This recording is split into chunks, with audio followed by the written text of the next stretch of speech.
Well, this is a pre-Columbian and Western art gallery, and you get to see. It's 1100 before. No. Okay, yes, this reminded me of Peruvian pottery. Which one? The earrings? Yeah, the earrings and the thing in the forehead. Okay. Some Peruvian things. Okay, it has Peruvian things. What Peruvian things? Like, for example? Yeah, the thing it has on the top. For me, it looks like it's from northern Peru. What did you say? Same as here in India, there are different cultures in Peru before the Incas. Okay. So this reminds me a few cultures. Huasca, Honduras, or Guatemala. That's from Mexico? Yeah. Yeah. For me, it seems to be like Egypt, but no, it's from Mexico. This is also from Mexico. The This laughing, is also from Mexico. laughing human head. And What? What did you say with the that? tongue, it looks like it's out. Okay. This is What is this? Seated? It's male figure shaped jar. It's a jar from It's a Peru. Jar. It's a jar from Peru. Yeah. In terracotta. In terracotta, right. And what is this? You're from Peru, so what is this? Yeah. This is a human face, probably from Chavin culture. Contorted human Contorted face. human face, but from what culture specifically? I believe Chavin. I don't know. Okay. This is from Moche culture. Muki or moche? Yeah, well, in Spanish we say Moche. Moche portrait, vessel with turban. Oh, it's a vessel, right? Mm-hmm. Another terracotta? Another terracotta is like a man holding a jaguar in his hands. Yeah. Pretty interesting. Yeah. Okay, what is this? This is another jar. It's eagle head. A beautiful eagle head. Eagle head, okay. And what is this? This one looks like an instrument, wind instrument, like a trumpet. What animal is that? That's a good question. I don't know. I would say. Jaguar. Yeah, jaguar. Maybe. And what about this? Another terracotta? Another terracotta, because it looks like a seal. I would say it's from one of the cultures that we're working with the water in the ocean, in the Pacific Ocean. So I would say Paracas. Oh, wow. And what about this?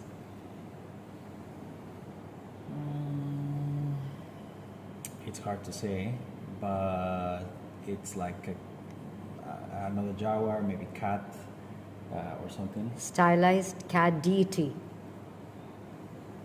It's a stylized cat deity. Peruvian with a Peruvian, okay. Say it again. Peruvian with the Peruvians.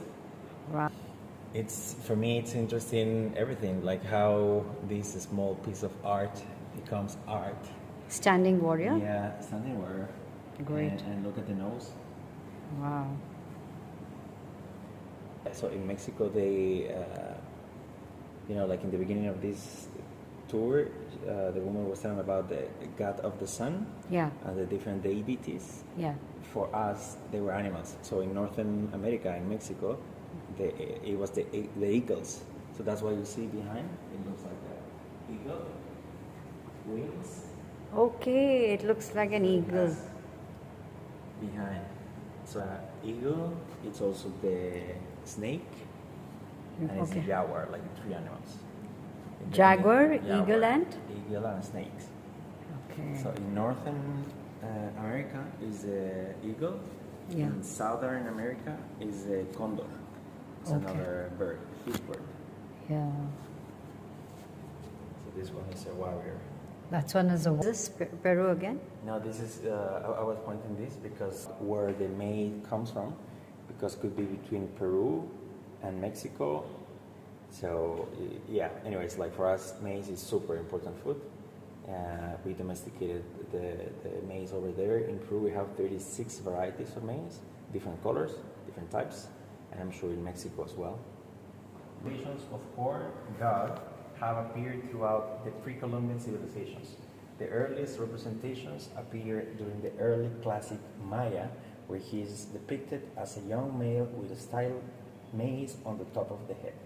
In the late classic period, he is depicted with an elongated human head shaved in sections across the forehead and is prototype for Han Hunaptu from the Puyul Boon.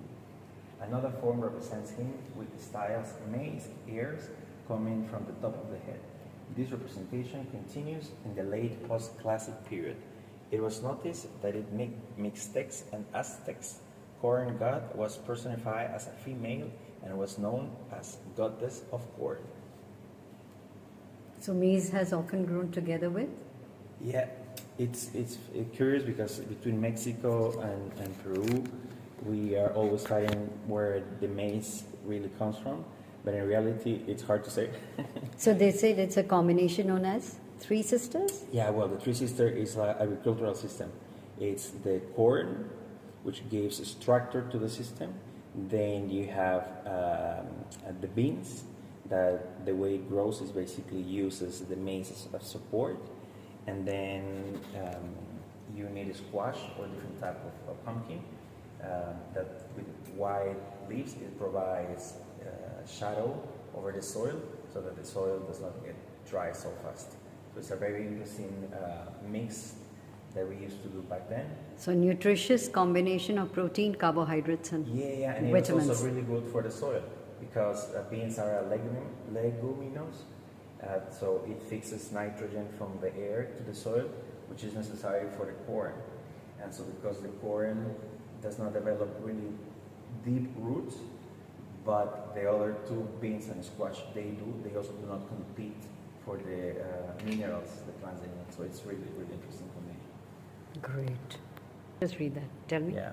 This is a pot showing a female holding ears of corn. Okay. Again, another corn popper vessel, also from Peru. Looking at these things that it says, like we have just read about where the maize comes from, and it's like pre-Columbian civilizations and information about Mexico. But you can see back then from Peruvian ceramics, you can see also, they are relating information about maize, like corn popper vessel, or this female holding corns. So yeah, that's why it's mixed between Peru. It's definitely like. So what is this? So this is more about corn, because for us it's really important. It's the key food we have here, probably like the rice is in another place, or I don't know, buckwheat. So this is the corn goddess, right? This is the corn goddess from Mexico. From Mexico. From Okay, Mexico, okay. The way they would represent the corn god or goddess. Okay. And the third one here is Yeah. the one we represent in Peru. So this is South America, and Mexico is North America. Oh, so you've got these, you've seen these, what do you call it, images there too in Peru? Mm-hmm. Yep, that's right. So it is the corn god. It is the corn god. Yeah. So we have Peruvian textiles. Right.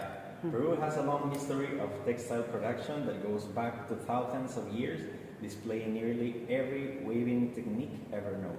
For textile production, they use cotton as a suitable raw material, which was spun on hand, spindled, and was used in the production of fishing nets, bags, funerary mantles, and fine clothing. With the diffusion of the Chavin culture in the first millennium BC, wool of domesticated llama and alpaca began to be used as a raw material. The wool of wild vicuñas was predominantly used in the Inca period. It was highly impermeable and protected the wearer against the cold. In ancient Peru, textiles were usually spun and ruined by women who were experts in the techniques of spinning, dyeing, weaving, and embroidery. Belt loom, also referred to as a backstrap loom, was used for textile production throughout ancient Peru. We call it poncho, by the way. Yeah.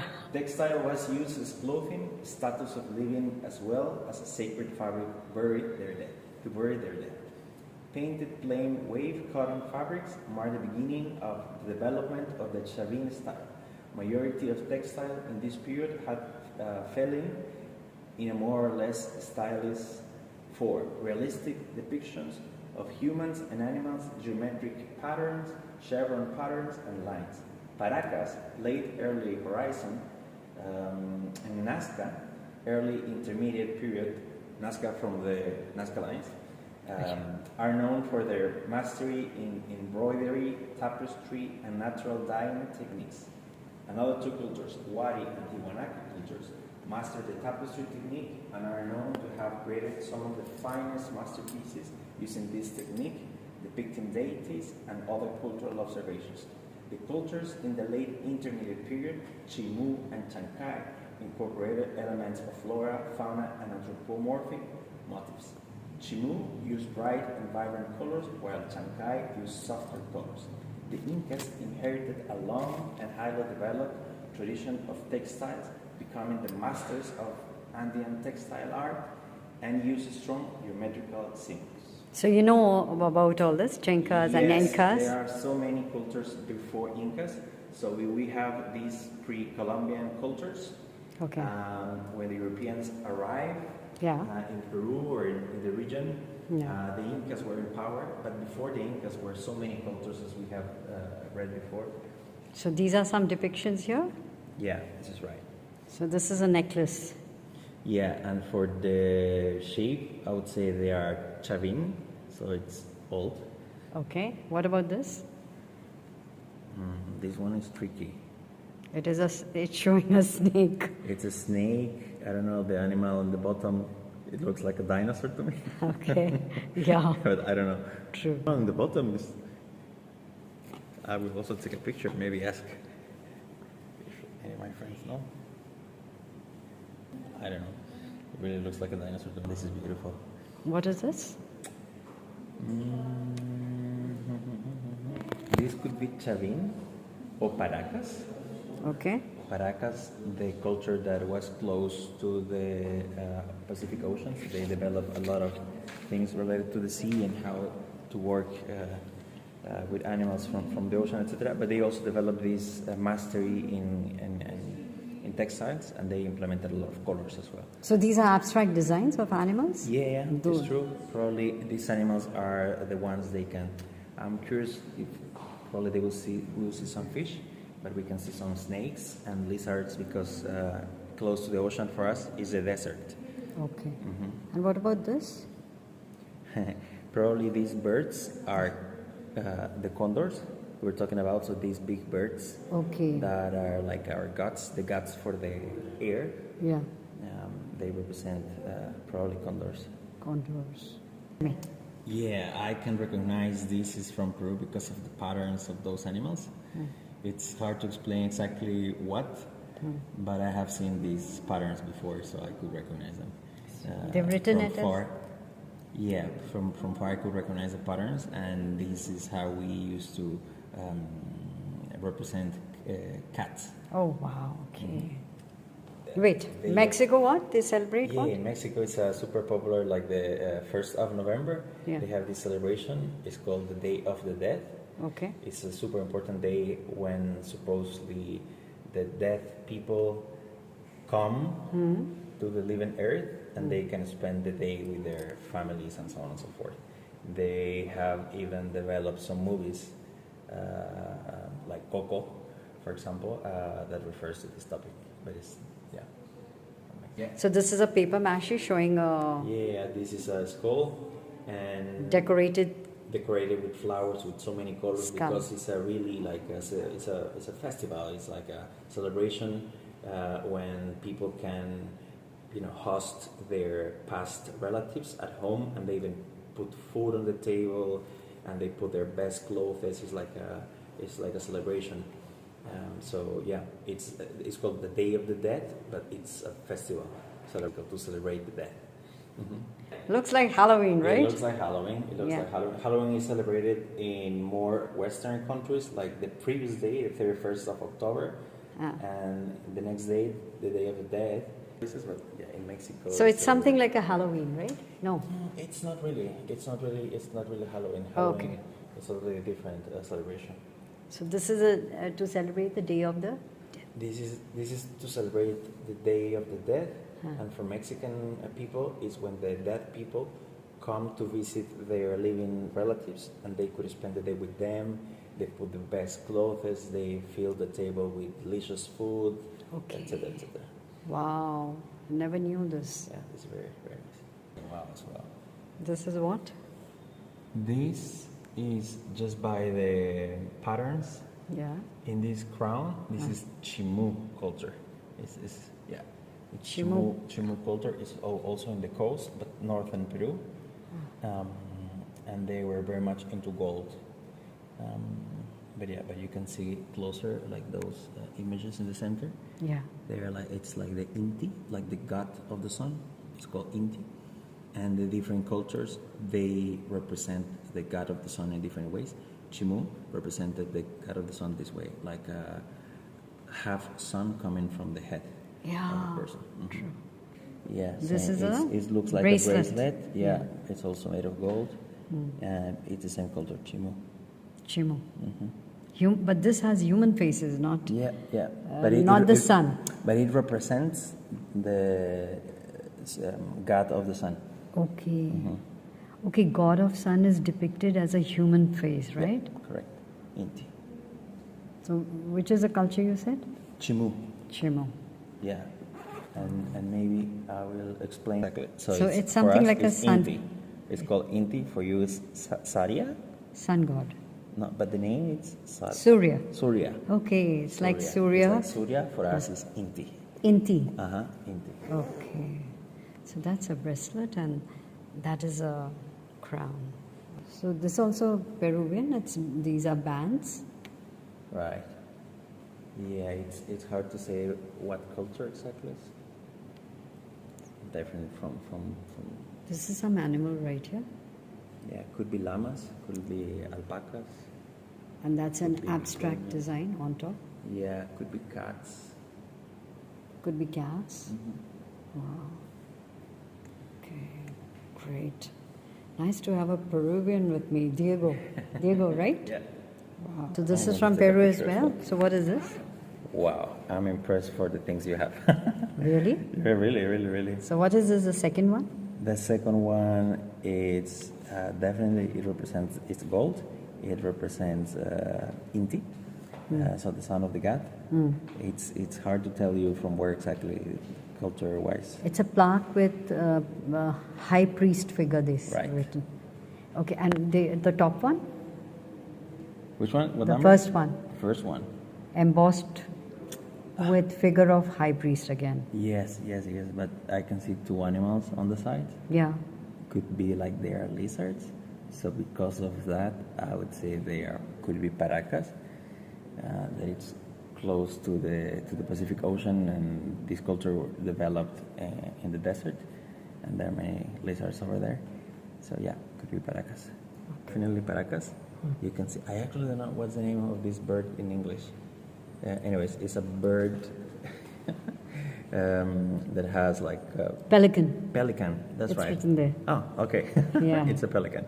Yeah, we have those animals over there. It's written stylized pelican and it's in gold. Is it in gold or silver? Well, I don't know. Yeah, it's written in gold. So you're impressed with the collection that we have, right? Yeah. Yes, Great. sir. 4? Probably they are earrings. Yes. Ear plugs with embossed open work, it's written. Yeah, that looks Yeah, like really. earrings only. Yeah, look like Chimu. Chimu, the ones that were into gold, the ones that represent, because of the sun, they Okay. use a lot of gold. Okay. Probably the same culture of Paracas, I would say. Too. It's a mythological scene, they say. Can you really make out? Not really. Not really? Okay. Yeah, it's a mask of a human head with inlaid silver eyes. Okay. What is this? This is an armband with mythological figures. It's made of gold. Can you tell me what are the figures? Can you make out? Yeah, in general, always my first guess when I see things of gold, it comes from this culture called Chimu, Yeah. that they used to use a lot gold Yeah. to represent Inti, which is the son of the god of the sun. Right. And they represent it with, well, different things, but one of the things like half head is a human and half head is sun. Okay. That's it. Yeah. What is that? Yeah, it's also made of gold, and definitely it's from this culture. Chimu, for example, could be.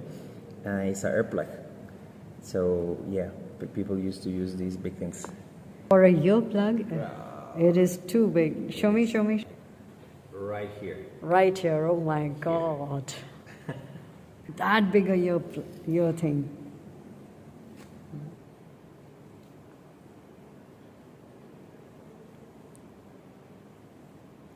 So you all also have a Egyptian mummy, which is known as? This one is called Señor de Zipan.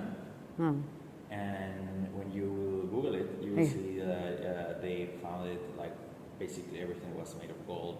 All these bracelets, all the earplugs, all the crown, everything was made of gold. So they were fond of gold. Yeah. Okay. So even Indians are very fond of gold, anyways. And sun god, as you said, Surya. And for us, it was not a way for, like, we were not trading in gold. It was used for religious purposes. So that's why when the Europeans came to our region, they saw how much gold we had and how we were using the gold, but they saw gold with different eyes than us. And so when they wanted to conquer the Inca Empire, they asked, they kidnapped the king. They put it in a room, and because the king knew the Europeans, the Spanish in this case, they wanted the gold, they offered, I will fill all this room with gold, but you have to liberate me. So the Spanish accepted. In 1 day or 2 days, the Inca gave the orders and they filled the room with gold, and then they killed the king. Oh. So this is how the story of the Incas finished, because at the end the empire was without a head, and so it was easy for the Spanish, with their European technology, to basically take over the Inca Empire in this moment. Also because of the diseases they brought from Europe. Basically, that's how they conquered Peru and all the Inca Empire, which is Peru, Colombia, northern Chile, North Argentina, Bolivia. This is pretty much how the pre-Columbian period finished. Oh, so we have a lot of pre-Columbian stuff here, Exactly. Yeah. Okay, Chavin Horizon. Chimu. Okay.